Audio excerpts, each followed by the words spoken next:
আজকের ঘটনা হচ্ছে অর্থাৎ ইরান যুক্তরাষ্ট্র এবং ইসরায়েলের সাথে যে যুদ্ধ চলছে সেই আজকের ঘটনা হচ্ছে যে একটা উম, আমেরিকান সোলজারকে খোঁজ করার জন্য ইরানে প্রবেশ করেছে আমেরিকার স্পেশাল ফোর্সের সেনারা।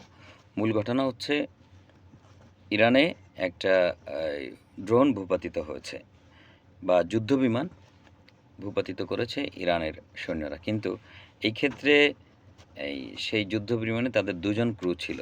এদেরকে উদ্ধার করা যাচ্ছে না। একজনকে উদ্ধার করেছে একেবারে ক্রিটিক্যাল অবস্থায়।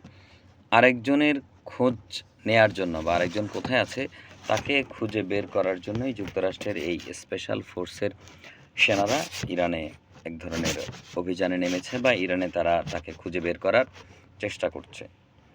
তো ইরানও এই ক্ষেত্রে একেবারে বসে নেই। তারাও এই আমেরিকান যে ক্রু ছিলেন, যে যুদ্ধবিমান ছিলেন, সেই যুদ্ধবিমানের যে ক্রু ছিলেন, ক্রুকে খোঁজার জন্য ইরানও অভিযান চালাচ্ছে এবং ঘোষণা করেছে যদি কেউ সন্ধান দিতে পারে বা তাকে ধরিয়ে দেয় $60,000 পুরস্কার দেওয়া হবে।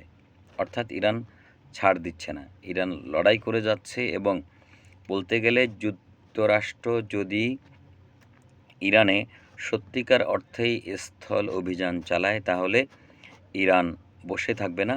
তারা একেবারে সমান্তরালভাবেই এর প্রতিবাদ এবং প্রতিরোধ করার চেষ্টা করবে।